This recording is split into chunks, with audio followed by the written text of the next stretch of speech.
The entire system is right in the midst of changing dramatically, quickly, right now.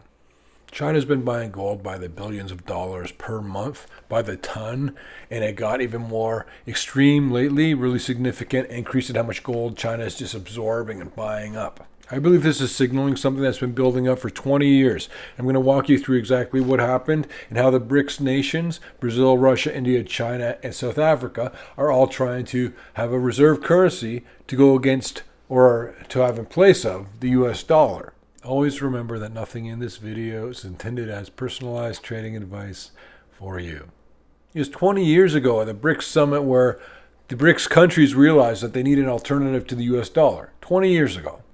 That's when the first mention of it emerged, and it made a lot of sense. However, what they're doing now is they're buying up a lot of gold. A lot of gold. I'm talking about all the BRICS nations, not just China. I think that all this accelerated or got moved up in the timeline when you saw the sanctions on Russia and they couldn't get out from beneath the sanctions. So you've got China, Iran, Russia, and now Saudi Arabia, which is so significant in everything I'm going to tell you about. It's all about macro, you guys. This is a big macro event. This is actually the entire economic system that we've come to know and love our entire lives. The entire system is right in the midst of changing dramatically, quickly, right now. Neither China nor Russia has ever admitted publicly that they're actually working on getting set up to announce or release their new world reserve currency, which will be backed by gold. So it's an actual money as opposed to currency, which is what we have. We have a currency, a piece of paper that we all agree upon its value. There's nothing backing it up. There's no gold backing up the dollar. Every currency in the world right now is a fiat currency. But this may be the first time where the world steps back towards sound money, where they step back and say, well, I've got a currency, but it is backed up by something tangible and valuable and widely recognized. So what does it mean for you? What does it mean? And I'm not saying this is going to happen this week or this month or even this year. I'm saying they've been working on it for 20 years. And in the last 10 years, all the BRICS nations are dramatically increasing their gold holdings. And now, in the most recent months, China has been buying even more gold than they conventionally do. I'll show you exact figures in just a second here. This video is sponsored by all the people who joined up for the Peter Leeds Army. If you have not done it yet, we strongly encourage you to do that. It helps us out a lot. It powers everything we do here. We dance for nickels, basically. So toss us a couple bucks, peterleeds.com/army, and everything that we do now, our work is all about getting more content and information out to you guys. But what happens to you when they announce it?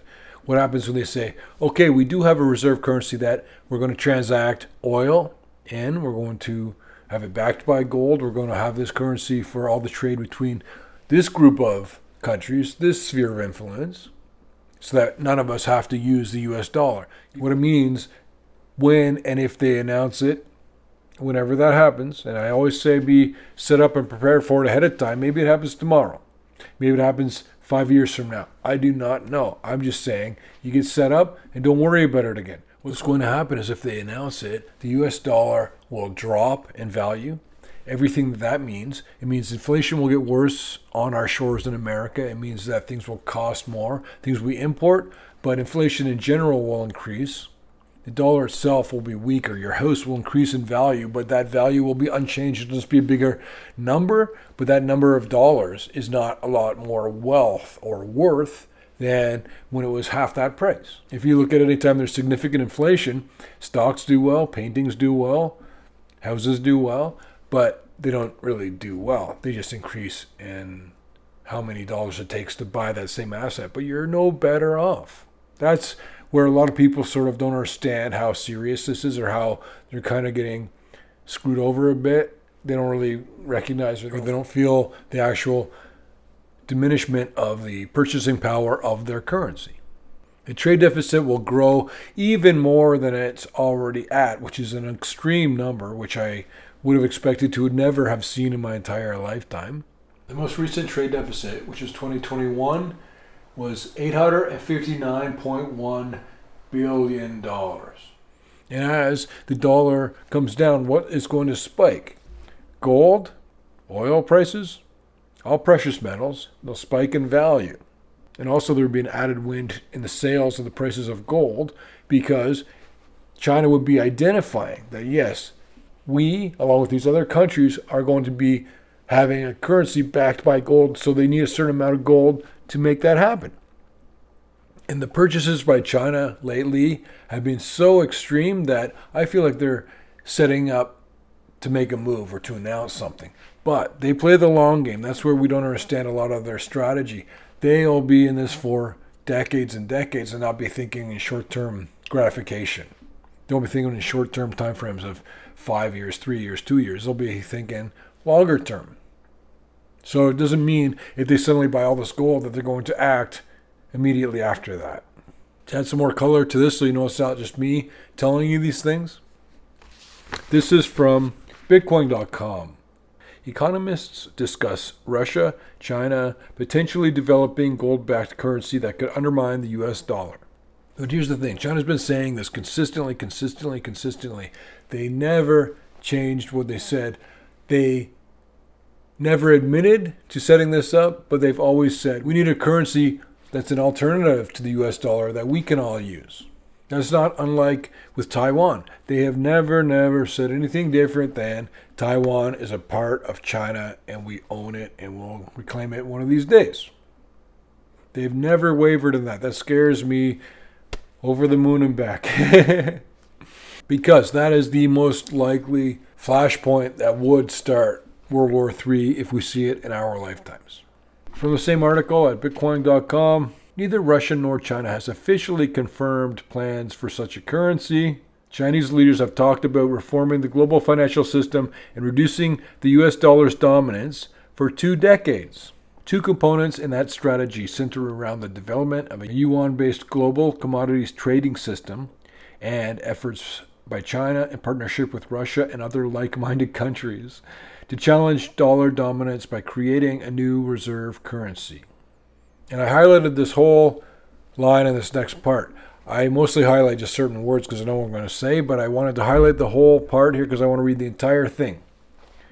In essence, Beijing and Moscow are seeking to build their own sphere of influence and a unit of currency within that sphere, in effect inoculating themselves from the threat of U.S. sanctions. They want to be able to do whatever they want to do without being interfered with by a powerful nation like America. And if America's power, one of the ways is that they can put sanctions on you financially, all that's happening is these countries are saying, okay, we'll do something else. There's a lot of talk about, well, the US dollar is so strong and it's so far away and so much of the US dollar is used in global currency, it'll never be replaced. It's not about replacing it. It's about creating an alternative that will bleed off a lot of the usage of the US dollar. And here's what I'm talking about. You can track how much gold is coming out of Switzerland and see where is it going. And that's how you track how much gold China is bringing in. The thing is, for a long time, and I'm talking multiple decades, China's been buying gold and using proxies to buy the gold under a different name, so you can't know how much gold China has or how much they're buying on a month-to-month basis. It's very difficult. You might get some information. Half the time the information is not correct or not true. And if you know anyone who would benefit or care about everything in this video that we're talking about, please share the video with them. Or what you can do is subscribe to the channel to get all the upcoming videos that we're working on right now for you guys. But when you watch Swiss exports in a single month and you say, where are they going? And you can see how much gold's going into China that way. You still don't know what the total is. And I believe that they're going to build up their stockpiles before they do a big reveal or announcement. They're going to get ready first. They're going to say, okay, we have more than enough gold to back up this brand new currency. And then that's when you're going to hear about it. And it's going to have all these effects on you that I'm talking about today. Swiss exports of gold to China in July rose to their highest level since November 2016. According to Swiss customs data, Switzerland shipped 80.1 tons of gold worth $4.4 billion to mainland China during the month. Data from the Society for World Interbank Financial Telecommunications, a global financial messaging firm, SWIFT as you guys probably know it's called, showed 42.6% of global payments in August were in US dollars, 34% were in euros, and 2.3% were in Chinese yuan. And this is one of the arguments people give, say, well, we don't have to worry about the other currency. It won't affect us because the US dollar is so strong. Yeah, at a time when they're raising interest rates so crazily, it's really strong right now. Brent Johnson's milkshake theory played out almost exactly like he said. But I think people don't look ahead to things. They don't realize that everything's going to change. They say it's impossible for there to be an alternative to the US dollar. The Heritage Foundation stressed that the yuan is still leagues behind the US dollar and euro, adding that a multinational currency like the euro requires a level of political and economic coordination, integration that is not present in Asia today. Yeah, right. It will be soon. People say it's impossible, but they can go, you can make a currency, any group of people that agrees upon it can make a currency. There's enough power that they can say this is what we're going to use for everything we buy and sell. And that shifts a lot of the power and the gold and the financial strength to Asia rather than where it used to be conventionally, which was North America and Europe. During the BRICS summit in July, Russian President Vladimir Putin announced that the BRICS economies plan to issue a new global reserve currency. Analysts believe the BRICS move to create a reserve currency is an attempt to undermine the US dollar and the International Monetary Fund's special drawing rights. You've likely heard a lot about special drawing rights, and they're saying that that's what we're going to go to when the entire economic, financial, currency system worldwide breaks down, that we're going to shift to something new, and it will be digital. But it's starting to be possible that maybe instead of special drawing rights, maybe the Western nations will do that. But the alternative, which would be the gold-backed dollar that China and Russia and the BRIC nations are using, that might take the place of the special drawing rights to a certain degree, where a lot of economic transactions can happen without having to get into the SDRs, which will be something that's supported and backed by Europe and North America, but not necessarily Russia, Asia. And this is from an article from World at Large. Gold will buttress attempts by BRICS nations to create a new reserve currency. And admittedly, you guys, I know this is nothing new, but they've been talking about it for so long, and now they're acting. They're buying gold like crazy. That's the sign. That's the indicator that you have to be ready for it now.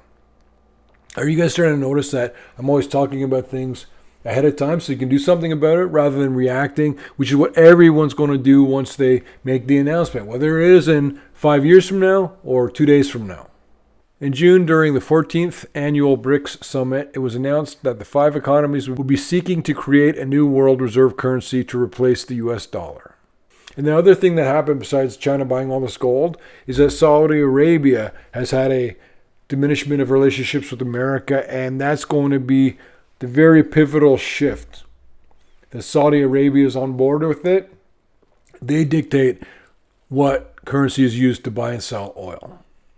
And it was just an agreement in the first place when it became the petrodollar. And they can change that agreement anytime. They can decide that today we're going to do the new reserve currency, and then it just gets rolled out. They're not going to talk to you or check with you first. It'll just happen. Listen to this. This is very important. Last year, the Russian Federation signed a security cooperation agreement with Saudi Arabia. It was originally a security cooperation agreement with Saudi Arabia that gave the United States dollar its reserve currency status. That's just what I just told you about. Nations need to transact in dollars to buy Saudi oil. That's a choice. It's a decision. They could say you have to give us slices of cheese to buy oil from us. They can do whatever they want.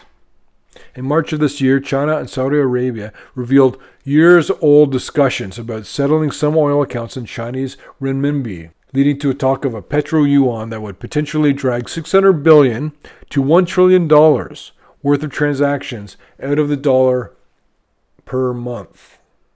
That's what I'm saying. It might be a small base where it's starting from, but it'll just grow and grow and grow. Fewer and fewer transactions will be done in US dollars for oil. And then the next year, less, and the next month, less, and the next month, less. And that's what will happen. All things considered, there's never been a greater flurry of activity to suggest that the United States is about to lose much of the dominance she enjoys over the world economy. Saudi Arabia has potential new protectors and arms dealers. A new currency may be used for buying and selling oil, and the governments of 41% of the world population, 24% of the world GDP, and 16% share in world trade are looking to create a new interstate currency. Just that conversation, that paragraph alone. Don't talk to me about that it's not a possible thing or this, it can't happen because the US dollar is so strong. They'll have enough of a critical mass to do whatever they want to do. And one of the things they want to do, unfortunately, is to take away some of the strength that we've been enjoying with the US dollar. And I'll show you some charts. The sources of these charts is tradingeconomics.com. Here are the gold reserves that are in Russia right now. And you can see for over a decade they've been buying aggressively. And the reserves are now 2,300 tons of gold. China has doubled their reserves, which stand at just under 2,000 tons. It's a lot more than that, and now especially this article is a couple of months old. And also, China's very quiet about the gold purchases they make and how much gold they have. They're waiting until they do the big reveal, and everyone's going to say, wow, they have so much gold. Wow, we can really trust this new currency that they created. So Russia's up, China's up. South Africa and Brazil also added small amounts to their national reserves over the last decade. And interestingly, Saudi Arabia doubled the kingdom's gold reserves over the last 10 years. India, not to be forgotten, doubled their gold reserves from 400 tons in 2010 to 800 tons in 2022. But it's the velocity of gold purchases that make India stand out as the world's second largest annual purchaser of gold. Here's a chart of the accumulation of gold in India. And here's the best part and the saddest statement of this entire video. By contrast, European Union states have repeatedly sold or allowed the stagnation of their gold reserves. Italy, for example, hasn't increased her gold supply above 2,400 tons in 25 years. While over the same period, Germany has sold 100 tons of her gold reserves, depleting them from 3,460 tons to 3,360 tons. Here's a chart of Germany's trends in gold, and Germany is the real engine of the entire European Union. So whatever they're doing is going to be more significant than what some smaller country or less significant country in the European Union would be doing. But a lot of them are doing the same exact trend. No one is properly understanding the value of gold except for the nations that are aspiring to be more significant nations. Take that information in and just let that soak in for a bit. The countries that want to get a leg up or get a step higher against other economies in the world, what they're doing is they're ravenously absorbing as much gold as they possibly can get their hands on. The 21st century world economy has been one of fiat currencies, paper money backed by nothing other than a country's exports and their laws. If the BRICS countries are amassing gold as a way to return part of the world to a gold-backed currency, as was the case in the post-World War II status quo until 1971, it would force the West into taking a position of fiscal and financial austerity that it hasn't been forced to endure for a long time. That's a pleasant way of saying that we are getting an unfair advantage over all these other nations all over the world because our currency is a reserve currency and there's all this value and stability within the currency. So it makes it more attractive as an investment, and a lot of the debts that are out there have to be paid back in US dollars. But what this information is saying is that that is changing. We're not going to be getting this unfair advantage by having the most significant currency in the world. And it'll still always be the most significant currency in the world in our lifetime. I don't think that will change. But we've had a lot of benefits and advantages. We've lived a charmed, wonderful life for a long time. This is my point. The entire world global economic system is shifting right beneath our feet. And how you react to it is going to make such a difference for you. There hasn't been a gold standard anywhere on Earth for 50 years, and it's a stretch to imagine that there will be one. Yet it's believed that paper gold outnumbers physical allocated gold on balance sheets by 400%. By buying as much physical gold as possible, the BRICS nations may be actively removing paper gold from being turned into physical gold by Western banks. This is leading up to a situation where the market for gold is completely undersupplied. There will be competition for gold that will drive prices higher, and in that case, if you want any physical gold, the time to buy it, and I've said this before and I've been wrong before, but the time to buy it is right now. Get some physical gold. It won't be very easy to get if you're not getting involved with it now, and if you can't do gold, you just get some silver. It's way cheaper, and it's going to have the same kind of price activity. But as I tell you, silver will perform better than gold on a percentage basis. It's impossible to say whether the 2020s will be marked by a new world reserve currency backed by oil and gold simultaneously. I'm going to jump in here and say, wrong. It's completely possible to say. It's like when someone says, you can't make that up. I can make up whatever. I write books. Anybody can make up anything. Everything's made up. Every movie's made up. It's very possible and very likely. They try to soften the language, but what's happening is there's going to be a new reserve world currency backed by oil and gold with China, Russia, Iran, Saudi Arabia, South Africa, Brazil, and India all involved in it, which means there'll be a lot of other countries too. And this is from Gold Hub. Gold demand trends for Q1 2022. The gold market sees a solid start to 2022. Q1 gold demand was 34% higher than Q1 2021. Driven by strong ETF inflows. In a quarter that saw the US dollar gold price rise by 8%, gold demand increased 34% year over year to 1,234 tons, the highest level since Q4 2018 and 19% above the 5-year average of 1,039 tons. That's how you're going to start seeing the results of all this global gold demand. Central banks have been buying gold for so long that you sort of shut it out or you don't realize how significant it is, possibly. But China is acting more aggressively right now than they have in a long time, almost like they're trying to just load up really quickly to get to where they want to be to make the next step. And the next step is going to be the announcement. There's going to be all these moving parts in the economy all around you, affecting you directly. And the way people do things will change. It'll take a while for the alternative to the US dollar to be absorbed totally, and it's going to have a lot of moving parts at that point the entire way as we absorb the new world order, which is inevitable. Benefited at all from this video or liked it at all, please consider joining the Peter Leeds Army. I have a boss now. I work for everybody who's enrolled in the Peter Leeds Army, peterleeds.com/army. Please do it. It really helps support everything we do.